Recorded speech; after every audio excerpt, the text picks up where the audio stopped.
Welcome everyone to CS50 Week 7 on SQL or SQL. This week we're learning a new language and going to be diving into relational databases and working with databases and building your own. So I'm Kelly, if you're new here. I'm the preceptor here at Harvard, and that's my email. And to begin with today, first I want to go into just some of the principles of SQL and what it means to create a database before we get into the syntax of how you actually write one. And so SQL is a really good example of how computer science is all about people, right? We're going to be storing a lot of information about people, places, events, things like that. And so how we manage this data, how we store it, is a decision that us computer scientists have to make, and that's going to make a big difference of how people use your data, how they collect and store that data. And so these are all things that you can keep in mind while you're working with databases, and it's a very real world thing that you'll see in everyday life. So typically with databases, you can think of this as like the timeline of how data is used. And so when it comes to collection, you can think about who are we getting data from and how are we getting that data, and then how are we storing it in a database like in SQL, and then how are people going to be using it. And so all of these things are good things to keep in mind while you're creating your database, because the decisions that you make are going to influence how you collect and how people use your data. So as maybe a prompting question, I invite you to think about how can database design choices actually impact the people that are behind the data, who are using the data, or who we're collecting data from. Feel free to put your thoughts in the chat, and I'd love to hear some of your thoughts on this.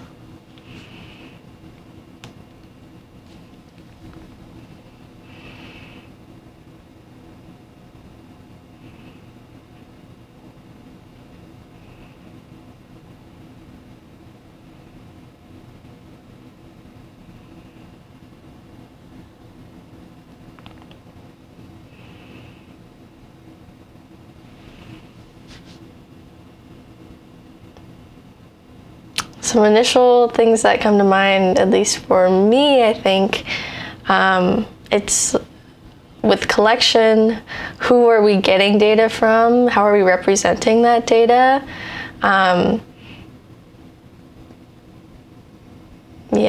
We think about, like, in what ways are the ways that we're representing data? How might we be excluding certain people?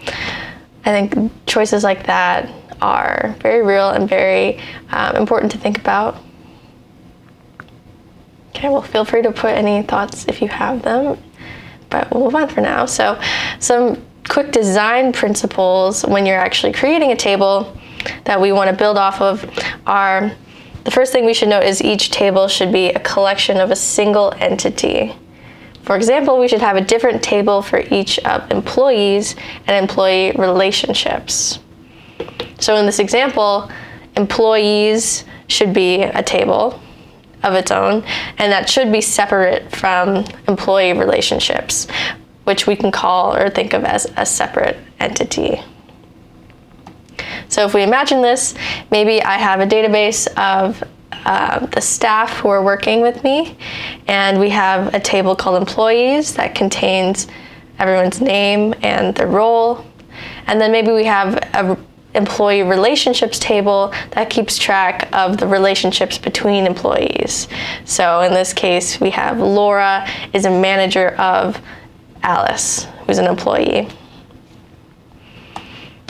Another thing that we should keep in mind is that each piece of data should be stored in a single location and thereafter referred to via its ID, aka primary key.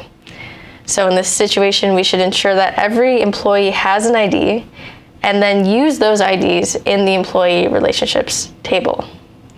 So in this previous example, it's it could be possible that multiple employees have the name Alice or Laura.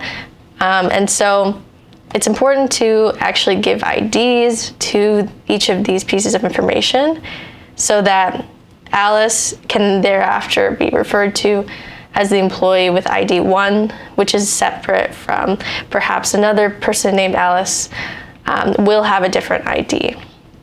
And so this makes it a little bit more accurate when we're trying to represent things like employee relationships. So here, we can actually use that ID, which we're also calling a primary key, in manager ID and employee ID to represent which employees have this relationship with each other. Any initial questions on creating a database and these principles that we should think about when designing a database?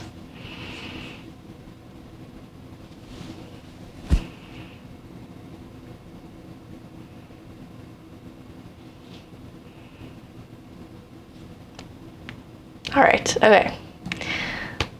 So let's get started with actually designing a database of our own. So let's go with an example here. We're going to make a database called friends.db, and I'm going to hopefully keep track of some of the friends I have, some information about them. So I'm actually going to head over here to CS50.dev. I'm going to full screen my terminal, and we use the command SQL 3, which is a lighter version of the language SQL that we're going to be using, and then just the name of the database that I want to create. So friends.db. It's going to ask me if I want to. I'm going to say yes. And now I'm inside of my database, as you can tell by the SQLite prompt before my typing window. So if I do /schema right now, if you recall, .schema means pull up the schema of my database, which just means which tables are in it, what are the values in those tables, etc. So since I just created this, it doesn't return anything since my database is right now empty. So how do we actually add a table to my database? So this is the syntax for creating a new table. We have the keyword create table, and then we have the table name that we want to give it. Within that, we also will specify the different columns that we want within our table. So you start with the column's name, and then its type, and then any special specifiers you want with it. So we'll show a few examples of that. So let's say, in my case, I want to use create table to make a table named friend with at least 2 columns, ID and name, and then 1 additional attribute. So I'm going to go back over here, and we're going to do create table, and I'm going to call it friend. Okay. And then within that, I want ID to be my first column, and the type of ID is going to be an integer. And then a specifier, one example could be not null. So this just means that within my table friend, I'm not allowing there to be any columns that don't have an ID. Okay, then I also want to store the name. So I'm gonna have that be text.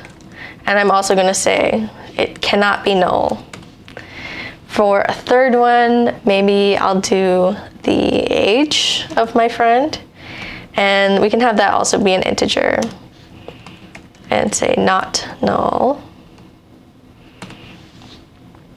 And then, as we talked about with these primary keys, I would like each of my friends to be referred to by the ID, or if I have friends with multiple of the same names, then at least the ID is unique. And so I'm going to specify here that my primary key should be ID.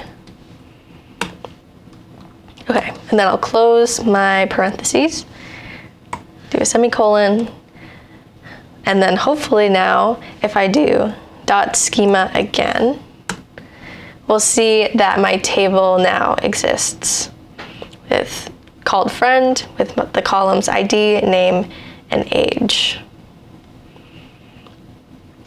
Okay. So as we can see here, we had these 3 column names, and then each of these have a certain type to it. We have integer, text, integer. You could also do float or a Boolean. And then you have not null, which were the specifiers in this case. Okay. Next, if we want to actually add some values into our table, we can use insert into, which will insert something into the table name that you specify. And then you specify which columns you would like to give the values for, and then the values that you want to insert. So if we go back here, and let's say I insert into my table friend, and I am just going to specify name and age. Something nice about a primary key is that you don't actually have to specify this primary key, and it can count for you. Just like the first person will be primary key ID of 1, then ID of 2, 3, and so on. So I'm going to insert into the table friend with the columns name, age, values. Maybe I have a friend named Alice, and Alice is 25. Okay, seems to have worked. I'm going to do this again, add 2 more friends, maybe Bob, who is 32, and Charlie, who's maybe 42. All right. So now I have 3 entries within my table here. I'll pause here for, you can see a few questions in the chat. Can we change the name of the table without affecting anything? Yes. There is specific, like a keyword that you can use, but we can follow up with that after.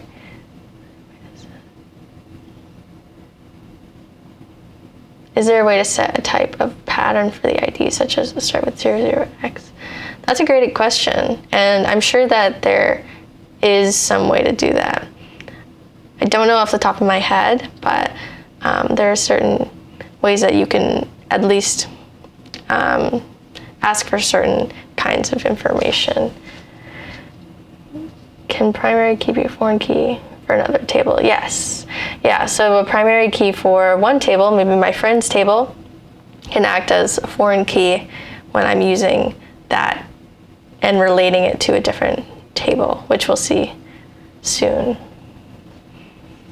Okay, awesome. Thank you for the questions. So I've inserted 3 friends now into my table. I have Alice, for example. So we have the table friend, the column specified, and then the values in that same order to insert a new value into my table.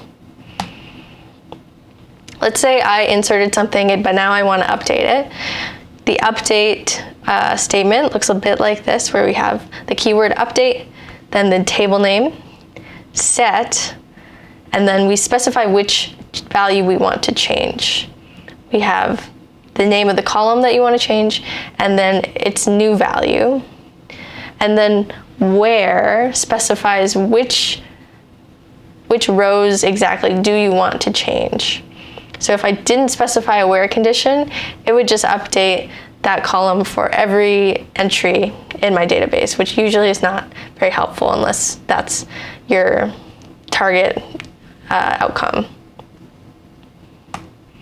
So let's suppose my friend Alice has turned 26 instead of 25. So I want to update to change her age to 26. So here I might do update my table named friend. And then I'm going to set age equal to 26 now instead of 25.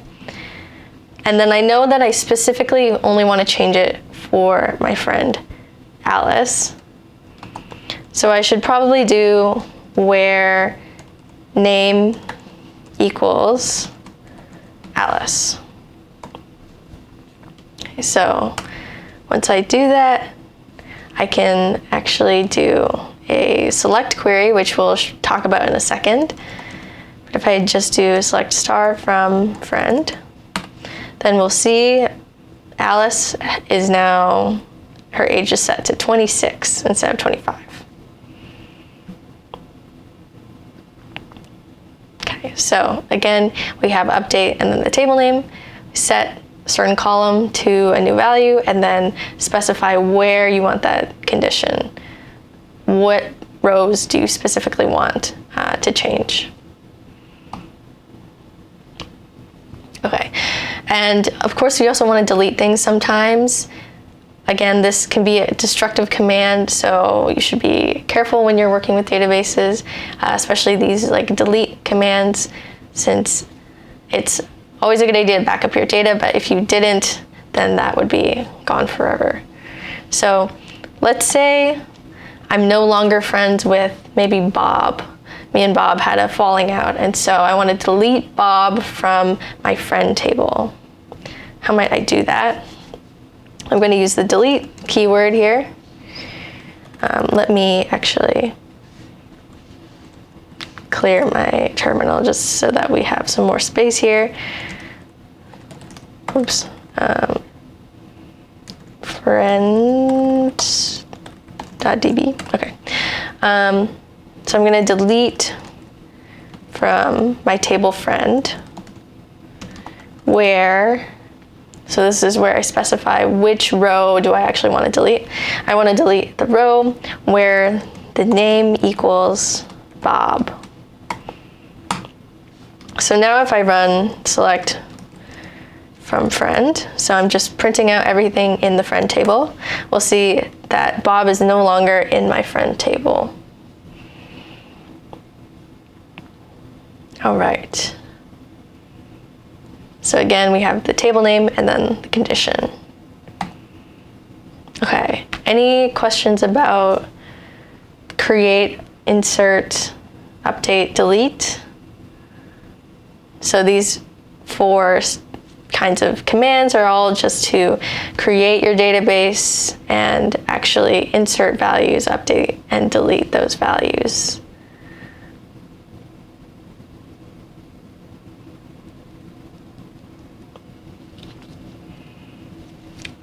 What about updating the ID after deleting like Bob? Yeah, so if you notice here, when I deleted Bob, Bob had the ID of 2, which meant his row was gone, including his ID. And so you could just go in and say, now that Bob is gone, I should update, say, my table friend and set ID equal to 2 for my friend whose name is Charlie. And then if I do select from friend again, we'll see that Charlie's ID is now updated. So you can do the same update command also for ID. Okay, so now we'll move to select queries, and we're going to be using a lot of select queries in this week's problem set, but this is very powerful for actually receiving and filtering through all the data that you might have in your databases, especially when you have a very large database. It can be interesting and you can get certain insights from that data. So the very most basic select query that I've been running, we have select star from table name, and this just selects everything. So all the columns, all the rows from the table that I specify. If I wanted to get more specific, then I can also select certain columns. So maybe I only want to see the names, or I only want to see the ages of my friends from a certain table name. And you can also have a where condition to specify maybe I only want to see people above a certain age, or you want to filter it by some condition. You can do so with this syntax. Okay, so with that, we're going to put friends.db away and actually start working on the first part of the problem set for this week, which was songs. So if you follow the instructions on the pset page, you can download the distribution code. And so I went ahead and downloaded that on my code space already. So I'm going to cd into songs. And within songs, I have 8 different SQL files where I'm going to write 8 different select prompts to get certain lists of songs, certain pieces of information from my database. Okay. So songs.db visually is going to look a little bit like this. I definitely will have a table called songs, and within that we have columns ID, name, tempo, duration, and we can see artist underscore ID. And what my artist underscore ID be referring to, that is the ID in the artists table. And so my artists table is going to store for each row a different artist with their name, their birth year, and what label they're assigned to. And so artist ID is a way of relating songs to particular artists. Something David also talked about in lecture was this kind of one-to-one, one-to-many, or many-to-many relationships. And so we could think in this scenario, one song, it seems in the way that we're storing it, can only have one artist ID associated with it. But artists, there could be many songs written by the same artists. And so that might be what we call a one-to-many relationship. Okay, so here are some things that we're going to talk about when it comes to crafting select queries. And first, we're just going to talk about selecting.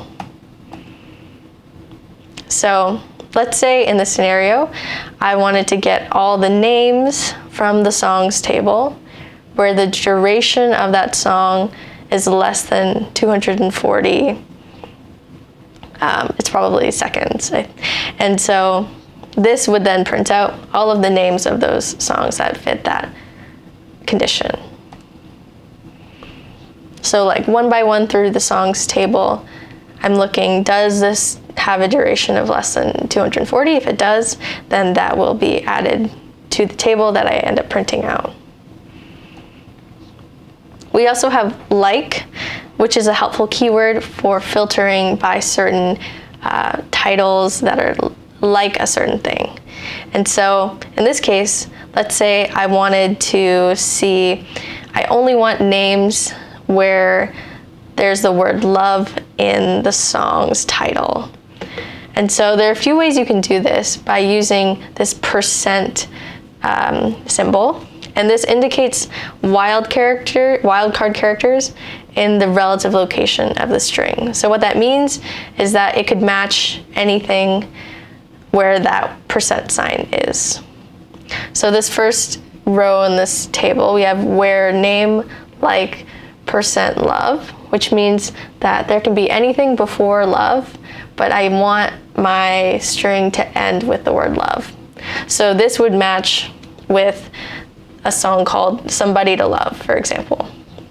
And then the second example, we have love and then the percent sign, so this would be names that have love at the beginning of the title. Finally, if I did a percent sign on both sides, that means I'm going to match with any name that has love anywhere in the title. So for example, I Love Rock and Roll would fit, since I can have any characters before and any characters after love. So this can be helpful if you want to find specific and match certain parts of strings. So within names of songs, maybe names of movies, etc. Okay, so let's get some practice here. So in my first songs SQL query, I want to list all the names of the songs in the database. So pretty simple. I'm going to first open up one.sql, and I'm going to write my query here. So I know that I want to get all the names from the songs. So this is going to be a select query. What column should I be selecting for?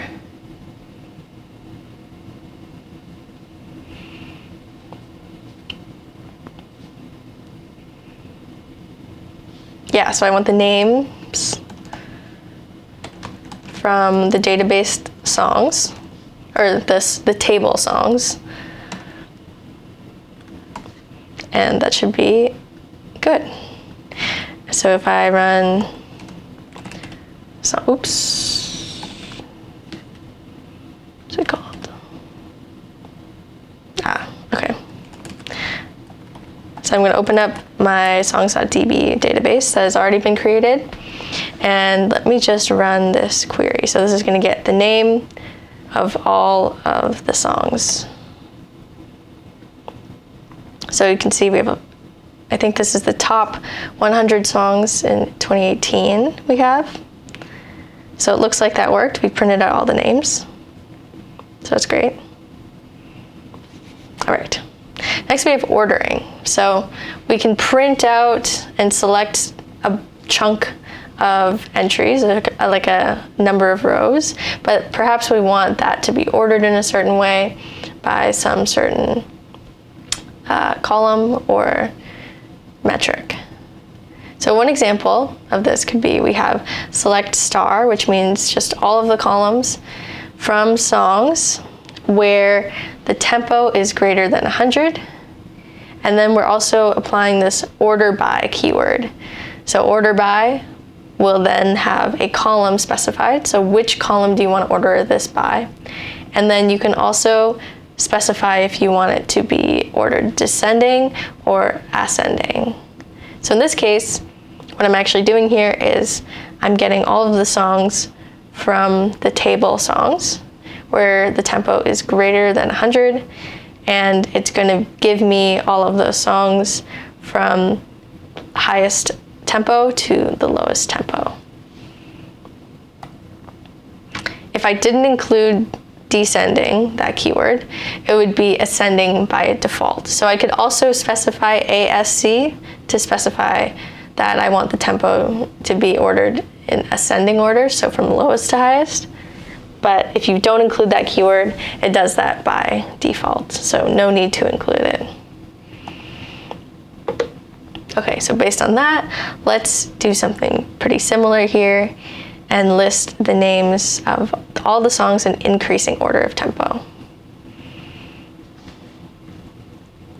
Okay, so I'm gonna open up 2.sql here. And here we're gonna select the name from songs. And we want this to be in an increasing order by tempo. So how would I do that?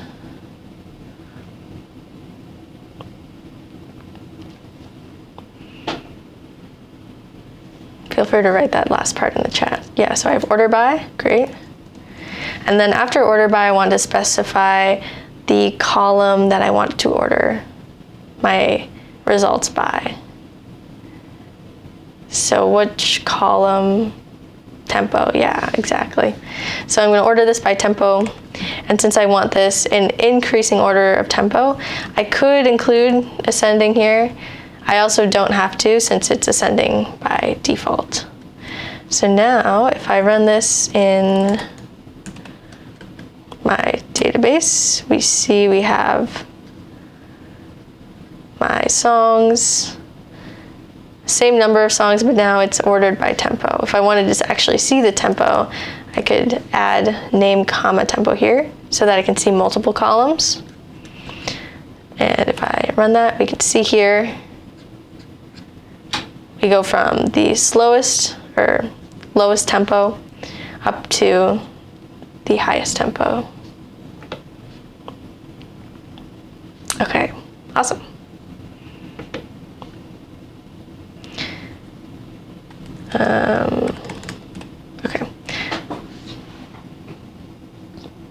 Okay, next we're going to talk about limiting, which is another thing we can do with our select queries.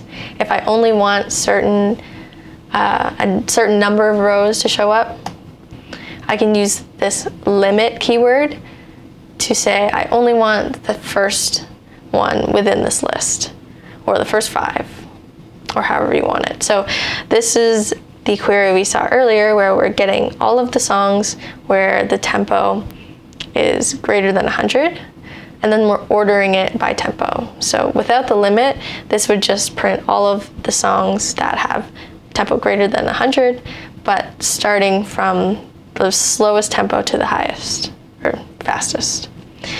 If I did limit 1, then that means it would only print out that first row. So the slowest song that has a tempo greater than 100. Okay, so those were a lot of keywords, but we'll just review them over here. So we had the star, which selects all columns. For example, if we were looking at a database of courses, then you could use star, select star from courses to return every column and every row.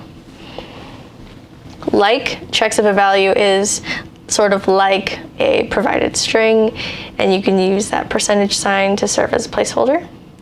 So for example here, if I wanted only the course codes that started with CS, then I could do select code from courses where code like CS percentage sign. Then we can do order by, and you specify the column name to order by ascending or descending. This also works for text. So if I had select name from people, order by name, then this is going to order all of these names in alphabetical order. We also have limit, which limits the number of results to a certain number that you specify. Any questions here about any of these keywords?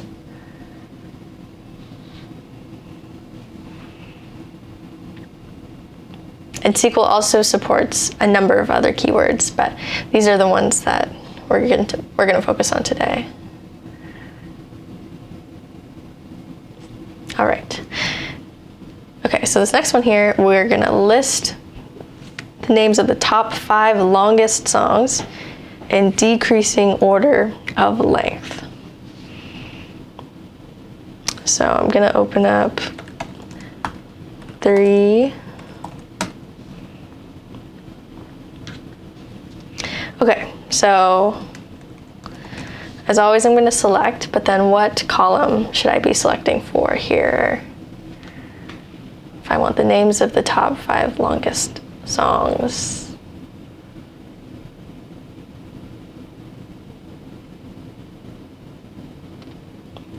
So what comes after the select is the name of the column that I want to end up printing.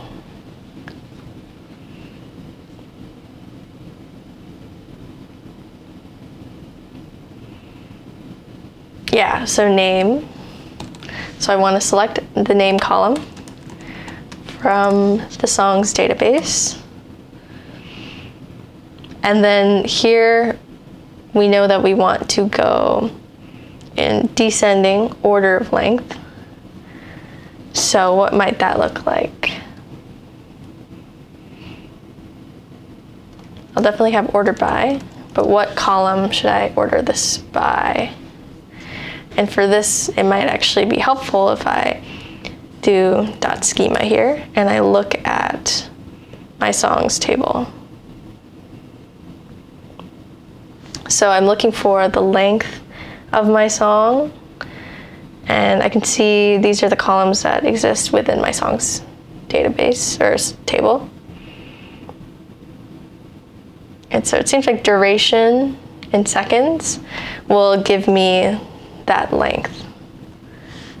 Great. And then I do also want this to be descending.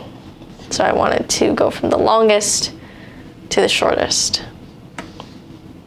Okay. And then finally, I also only wanted to list the top 5 songs. So I can limit my output to just 5. Okay, so let's see how this works. If I copy this into here, it seems like we've got 5 songs. And let me maybe add the duration here just to double check that these are indeed the long songs. Okay, so that seems pretty long. If I didn't have the limit and I just did this, then we can see it seems like these are the shortest songs here. And it does seem like these 5 that were printed out here are the longest 5 songs. Okay. Any questions here about selecting, ordering, limiting?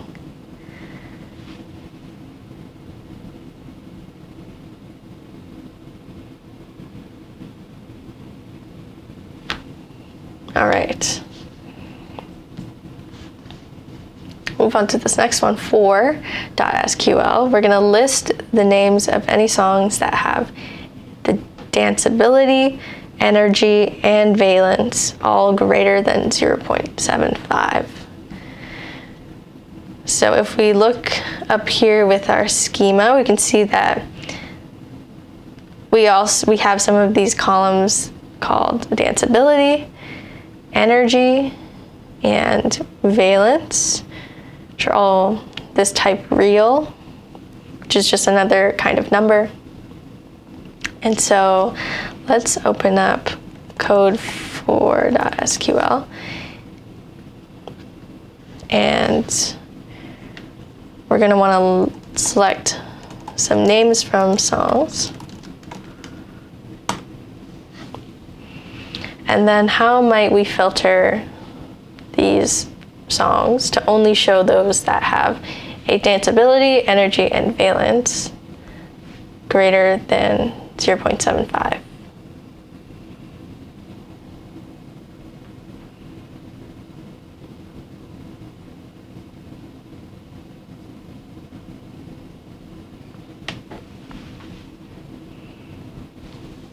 Yeah, so we have this where keyword where we have now specifying some condition that we're going to filter by. So I know that for the first thing, I want the column danceability to be greater than 0.75. And then I also have 2 more conditions here. So I can use my and keyword to combine these conditions. So I want to look for this to be true and energy greater than 0.5. This should also be true, and valence should be greater than 0.5. What would happen here if instead of ands I change this to ors?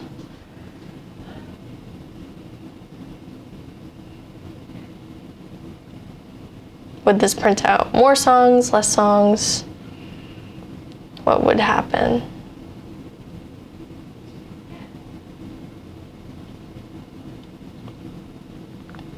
Yeah, so this would print out more songs than if I had an and condition, since if only one of these conditions are true, then it will add it to the results of my select. So if I change this back to and I run it here, it seems like we only have 5 songs that fulfilled all of these conditions. If I only did ors, we only have to fulfill one of these conditions. And it seems like we have a lot more songs that fulfill at least one of these conditions. Great. All right. Okay, we're gonna move on here to a few more things. So we have aggregating. So this is when I want to get a certain piece of information from the output of my select, not just the rows. And so one keyword we can use is count, which rather than printing out all of my entries, all of my rows, it's actually going to just give me the count of how many entries would have been printed. So in this case, select count bracket star. This means for the columns star. So it doesn't really matter which column I put here. I could put name, I could put tempo, but since it doesn't matter what goes into count, it's best practice to use the star here. So we count the number of rows that pop out from songs where the tempo is greater than 100. So this would give me the number of songs that have a tempo greater than 100.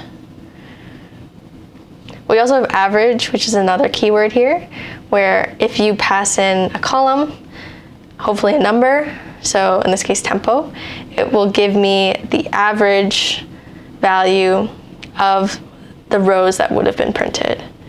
So I could also add a where condition here. Maybe I only want the tempo of songs by a certain artist. I can do that as well using average. A few more of these keywords here. We have average and count, which we just talked about. We also have distinct, which if I pass in, say, name, it will only return distinct results. So it won't return any duplicates if there are names of songs that are the same. We also have intersect, which given two queries will only return results that are common to both queries. Okay. So using these new keywords, let's find the average energy of all of the songs. Okay, so I'm going to open up now 5. And we want to get the average energy. So what would I put here after the select?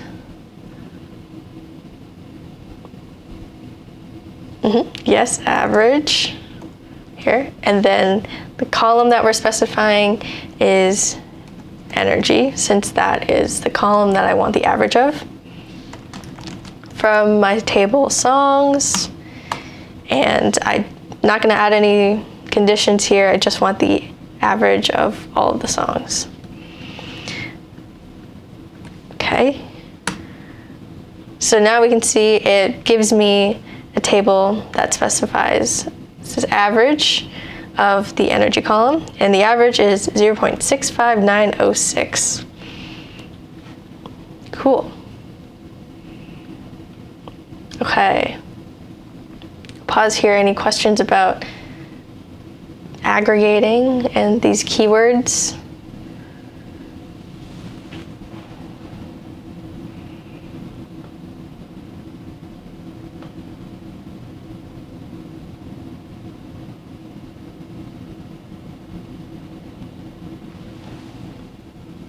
All right. Okay, so now we'll move on. Oh, can we do this? Okay,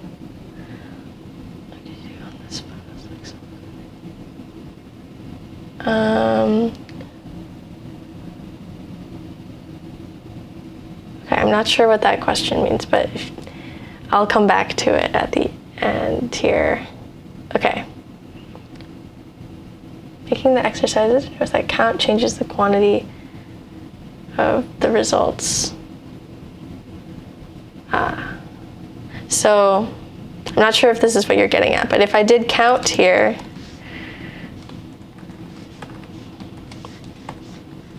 we can see that, oops,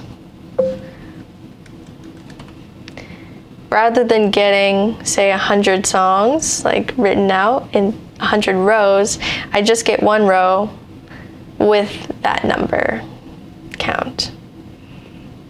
So using these aggregation keywords will change the number of results that are given to us. Yeah. Okay. Okay, let's move on to how might we reference data across tables, right? So we have some interesting, helpful things we can do within one table. And in our case here, we had songs, but then we also have some information about these artists, like the names, that we haven't really been able to get with just the songs table. Since this only gives us artist ID, which maybe is not that meaningful to me if I don't know whose artist ID belongs to who. So how might we actually use the data across these tables? There are two ways that you can do this. We have selects, nested selects to be specific, and you can join tables. So let's first talk about nested selects here. So as we remember, this artist ID column is the ID of each artist in the artists table. And so it's referencing that value. And so those things are the same. So if I wanted to query for all the songs by the artist named Oh Wonder, what information would I need here? I know that I want the songs by Oh Wonder, which means that it's probably good for me to know what the ID of Oh Wonder is. Yeah. So once I know that Oh Wonder, this artist, has the ID of 45, then I can use that when querying songs to only look for the songs that have the artist ID of 45. So one way of doing this, we can see laid out here, is that I first, on this inner select here, I'm selecting ID from artists where name equals Oh Wonder. So that's going to give me the ID of the artist named Oh Wonder. Once I have that, then it's like I can plug that value.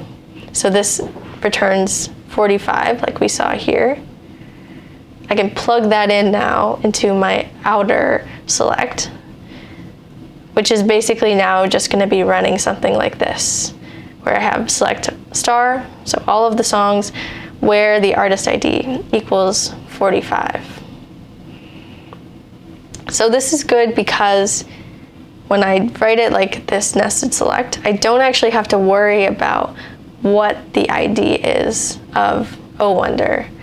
I could just run that first SQL query and then hard code, say 45, into the outer SQL query, but that adds some extra steps for me, the programmer, and it also adds in that opportunity of maybe typing something wrong or just copying over something wrong. So doing it this way allows me to only have to focus on the information I do know, so the name being Oh Wonder, and then letting the database do the rest. Okay. Another example here, we have query for all of the songs by artists born after 1980. So there could very well be more than one artist that's born after 1980. So in this case, what information do I need?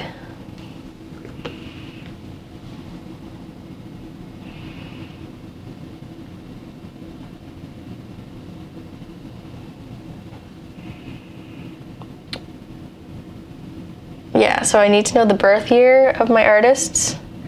And once I know which artists are born after 1980, the IDs of those artists are going to be important for me to know. So a bit like what we just saw, but slightly different here. That inner select query, select ID from artists where birth year is greater than 1980, this might actually return to me not just one artist, but 2, 3, 4, many artists. And then this outer select is now doing select star from songs where ID is in this list.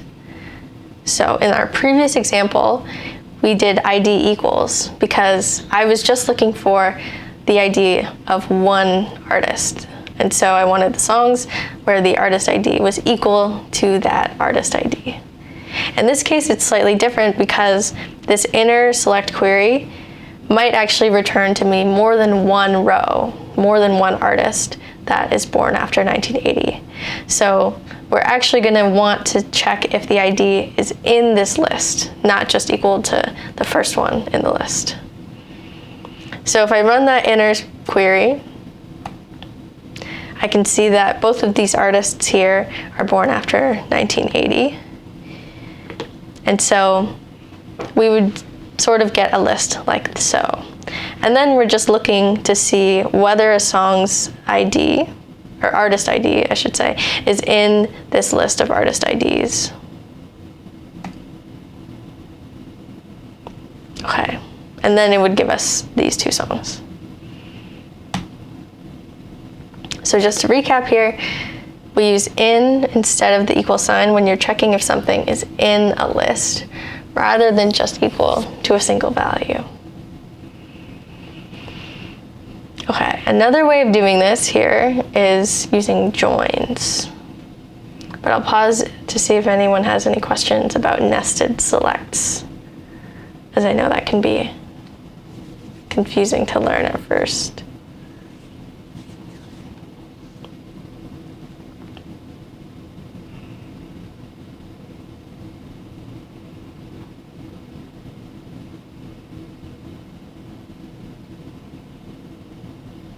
All right, okay.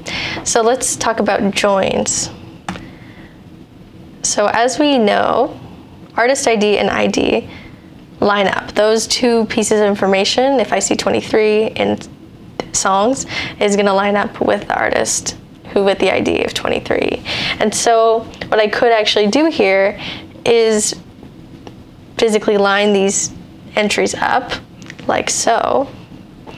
And now I have this big mega table that includes not only the songs, but also the artists of each of those songs. So what does this actually look like in SQL? We would write a statement a bit like this, where we have select star, so all of the columns from songs, and then that songs table, we want to join it with the artists table. And then this on keyword tells us which IDs across these two tables are we joining on, which of them are the same. So in this case, we have songs.artistID. So this is just a way of saying from the songs table, the artist ID is equal to, in the artists table, the ID column. So we just have this syntax where we're specifying the table dot and then the column name. So once we do that, we have our big table. And then we can run a condition just like so, where we have where artist's name equals oh wonder.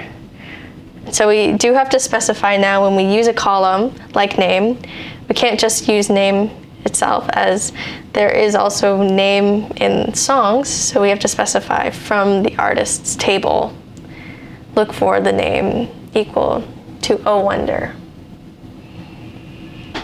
Okay. Any questions about joins?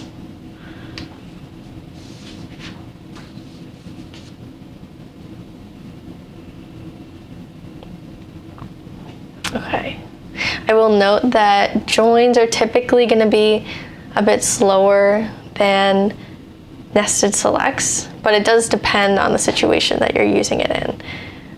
So for some of the earlier examples we did, where let's say I only wanted the artist's names oh wonder, it might be faster if I just use a nested select, since that is just querying for that artist's ID and getting those songs associated. Join, on the other hand, is going to actually take those two tables together and join up every single row with each other, and so that's going to take a lot more time and is not necessarily going to be as useful if you don't need all of that information. The join gives us duplicates. Yeah, so the join, if I went here, you could imagine if, say, I had multiple songs by Oh Wonder, then I could have another songs row here, and it would have the same information from the artists table with Oh Wonder, their birth year, and what label they're signed to. Okay, and you are able to join 3 tables together. It would look a bit similar here where you have, after you've joined on this value, you can join on another table.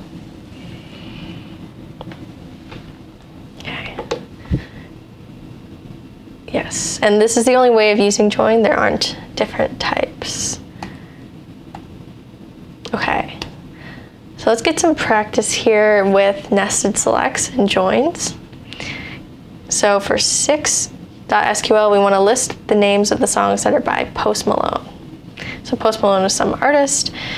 I'm going to go to 6. And so I know that I want the names of these songs. So I'm going to select name from songs. But then I know that I want only songs that are by this artist. And so what column might I be looking for to filter by in songs?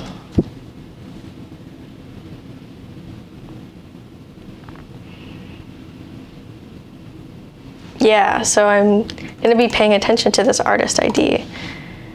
I only want songs where the artist ID is equal to the ID of whatever Post Malone is, right? So I don't know that information right now, but I can do a nested select here to get that information for me. So how do I get the ID of Post Malone? Do select ID, this time from artists, so the artists table. And then what is my where condition here? Yeah, name equals, and then the name of my artist. Okay, and then my semicolon goes at the end of my statement here. So let me also include, or actually, yeah, just name. If I run this query here, we'll see 6 songs that are all by Post Malone. We can also pretty easily do this by joining, but again, I think that, at least in this case, so nested selects are going to be more efficient. Okay, this next one here, we're finding the average energy of songs that are by Drake. So I'll do 7.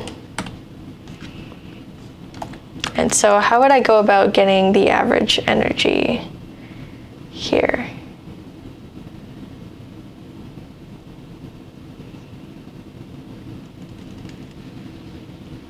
Yeah, so I'm going to use my keyword average here, AVG, and then the column that I want. So energy from songs.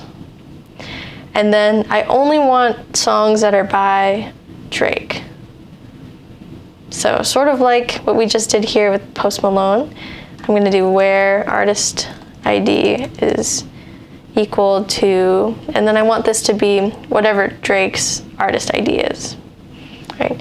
So I'll do something similar where I'm going to select ID from artists where the name of that artist equals Drake.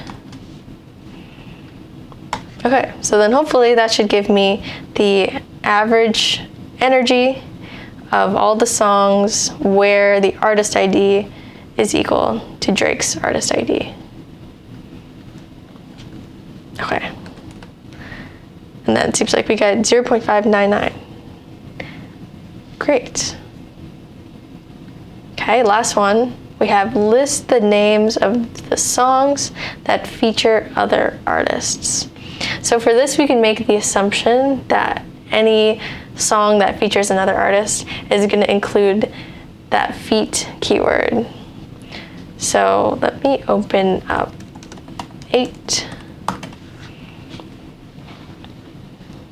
And so I'm just going to make the assumption that the song is going to include here feat, and that's how I'm going to know if it features someone else. So what column should I be selecting for? Yeah, name. So name of the songs from songs. And then how am I going to build this conditional where I want the title or the name of the song to include this.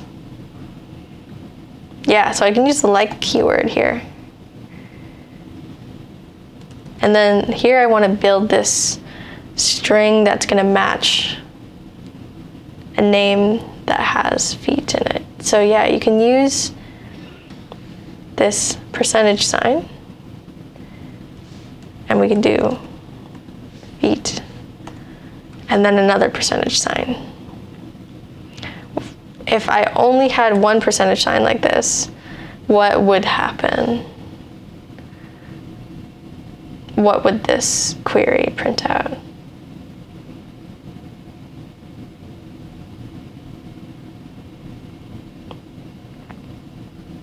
Yeah, so this would give me only songs that began with feat dot. But it's probably likely that not a lot of them start with that. So including this at the beginning then matches for anything that comes before the featuring. So if I run this, what do we have here?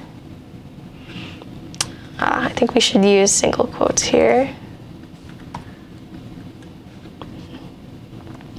Okay. Oh, I see. What did I do wrong here?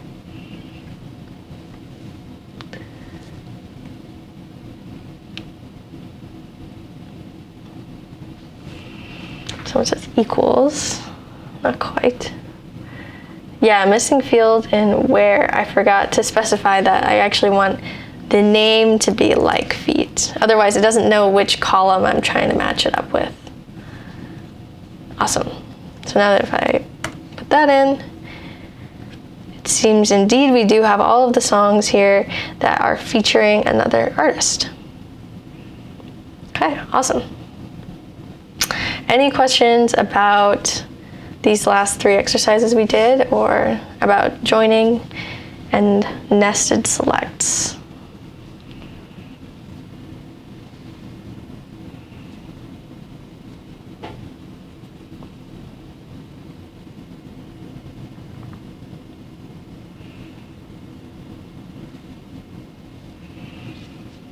Someone's asking why you would use or, oh, I see.